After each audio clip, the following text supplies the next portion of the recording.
Hello readers, I'm the Average Reader and today we're reviewing The Next 100 Years, written by George Friedman in 2009. This is a geopolitics book by the Stratford founder George Friedman, and it's a bunch of geopolitical predictions for, as the title says, the next 100 years, or as the subtitle says, a forecast for the 21st century. So he makes a bunch of predictions from the 2020s up to around 2100. And this book, I'm sorry to say, is mostly ludicrous. You can sum up this book basically by saying that the first third of the book has some good analysis, but then the other 2/3 of the book, it's just preposterous. So let's talk about it. First of all, George Friedman says that the 21st century will have North America replace Europe as the center of the world, with the United States as the dominant power. The next prediction Friedman makes is that the US jihadist war will die down very quickly. So remember, this is written in 2009 when Bush was still in power, so when you had the USA being at war in Iraq and Afghanistan. And George Friedman was right with this prediction that the US jihadist war would die down and fizzle out kind of. And we've seen this. First of all, you've had the USA basically defeating Al-Qaeda by killing bin Laden in 2011. You also had the Obama administration withdraw from Iraq. You had the Trump administration withdraw from Syria and abandon the Kurds to the Turks. And finally, you had Biden withdraw from Afghanistan in 2021. So you can say that the US jihadist war is basically over. The USA has shifted its focus from the Middle East to Russia and China more.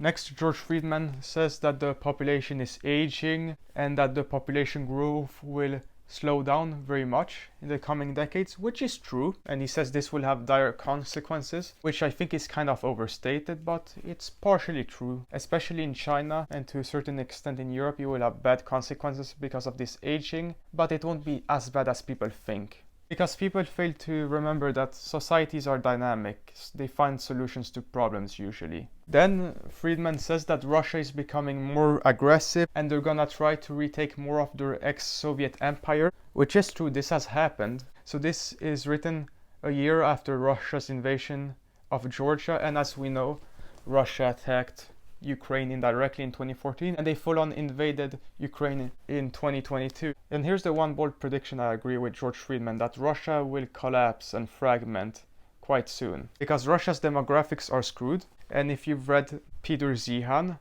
which also worked for Stratford back in the day, then you will understand that there's an increasing minority of Muslims in Russia, which will cause a lot of trouble for the Russians. So on Russia, I think Friedman is largely correct. Now let's move on to when George Friedman has reason jump off a cliff. So next on, George Friedman says that China's economy will crash and that Japan will keep being the second biggest economy. Now here's the funny thing. China became the second biggest economy 2 years after Friedman wrote this book. So he was really wrong about China. And he lays out 3 possible scenarios, and he thinks the most likely one is that China will de facto fragment, with Japan taking a large influence in China's coastal regions, which are more trade focused than the rest of China, which I used to think that this was highly likely, but now that I think about it, I think it's much more likely the second option that Friedman lays out, that he thinks is less likely, that China's government will just become more repressive. And this is what we've seen in the past 10 years. China's government has been consolidating power and repressing society much more since the rise of Xi Jinping. So I don't think that China will fragment anytime soon. First of all, they're almost a fully homogeneous state. It's 90% Han Chinese, with Chinese people becoming more and more the majority in all regions, including in the minority regions. And also China has a sustainable culture that's gonna keep them united, in my opinion, which is Confucianism and the Chinese work ethic. So Friedman, in my opinion, underestimates China a lot and overestimates Japan by a large amount. And Friedman in his books has some obsession with Japan. He wrote a book in the 90s, The Coming War in Japan. He doesn't seem to have understood that Japan, since the 1990s, has kind of stagnated. They're not a poor country, but they're not a serious rival to the United States. And then George Friedman talks about America's 50-year economic political cycles, and he believes that every 50 years you have a crisis where you have a fundamental shift in the economy. He believes that this will happen around 2030 with the 2028 US election or 2032 US election, which George Friedman implies here that the economic laws and principles change every 50 years, which is not true. Economic laws are firm and stay in power permanently, because the human condition never changes. The society's institutions change maybe, so society of course evolves, but economic laws never fundamentally change. The world already had their economic crisis, by the way. That was COVID, and we're still in it. So it happened 10 years earlier than Friedman predicted. And then Friedman talks about the new rising powers, so Poland, Turkey, Japan. And to a limited extent, yeah, sure, you have these countries as new rising powers. Japan will be more and more important in East Asia. It will be very important for the United States to collaborate with Japan against China. And yes, Turkey more and more is becoming the most important power in the Middle East. And of course, Poland is the most important country in Western-friendly Eastern Europe. George Friedman goes way overboard with him believing that Japan is going to create a lot of economic interest with China, which, yeah, it may, but not to the extent where Japan will de facto have some economic sovereignty over coastal China. That won't happen. He believes that Poland will eventually create some confederation with other countries in Eastern Europe, which no. Countries will maintain their sovereignty. That's very simple.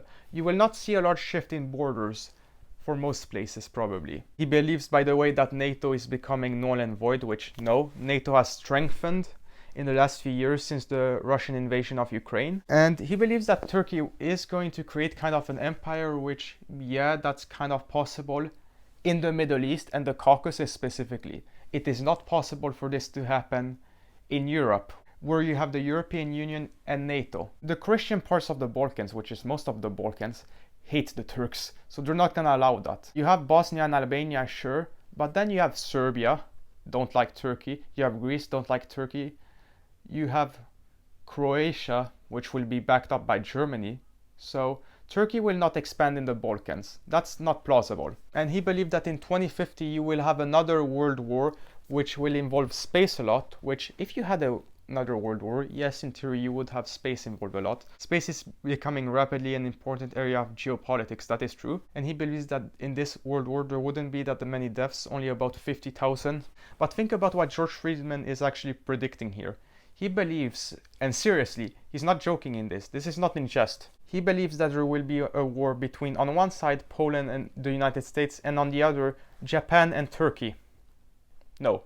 Japan is a firm American ally, and Turkey, they're not necessarily a firm American ally, they screw around a lot with Russia nowadays, but at worst, they're gonna be a neutral party. They're not gonna become an American enemy. Maybe an American rival eventually, but never an enemy. They might leave NATO one day, but they will never go to war with Europe, because NATO is still gonna exist. A thing that Stratford geopoliticians don't understand is the unity of the West, and that will continue to occur. NATO will stay united mostly, at least the Christian part of NATO. And the same thing with the European Union mostly. And this we've seen with the start of the 2022 Ukraine war. Now Finland has joined NATO, and several Eastern European countries, such as Ukraine and Moldova, have applied to join the European Union. He also believes that Germany will participate in a war against Poland eventually, which no. Japan and Germany have been neutered. They're kind of pacifists. They're moving away from that slowly, but however much they move away from that, it's going to be in the direction that the United States wants. The United States has very similar geopolitical interests as Germany and Japan does. And they have similar geopolitical interests as Turkey. And that will be true for a very long time. And it will still be true in 2050 probably. Next, after this war, Friedman claims that the United States is gonna disassemble all the other space stations that the other countries have around the world. So the United States is gonna have a monopoly on space, which no. He's ignoring China completely, but no, China is going to become a serious geopolitical rival in space. And Russia is still going to be a geopolitical rival in space for another 10 years or so probably, at least. The United States won't have a monopoly on space. That's not possible. The USA has allies and rivals in space. And that's going to be true for a very long time, likely forever. And he believes that a bunch of space solar energy will power the American economy and will lead to another American golden age, which, yes, that is plausible, since energy in space has a lot of potential. There's also energy on the moon, possibly. So who knows where the energy will come from space, but you can be very optimistic about that in my opinion. So Friedman's assessment about space is half right. And then Friedman claims that there's going to be a growing rift between the United States and Mexico, that Mexico is going to become a top 10 economy. They won't, by the way. Mexico kind of grows and they kind of stagnate, and they will never become an enemy of the United States, in my opinion. And he believes that you will have increasing amount of Mexicans, and he believes that the United States will have to incentivize Mexicans one day to come to the United States, which no, the United States has the best economy in the world. That's where all the immigrants want to go, and the United States will be the primary destination for immigrants for a very long time, in my opinion. But he believes that the Mexicans who are migrating to the United States and settling close to the Mexican border are not integrating into American society, and that they will kind of start thinking of themselves as Mexicans instead of Americans. And eventually there will be an election where Mexican Americans both get to vote in American and Mexican elections. And then that you will have a potential conflict between Mexico and the United States at the end of the 21st century. Which, no, it takes more time for Mexicans to integrate, sure, but after 3 generations in the United States, even a Mexican is pretty well integrated into American culture.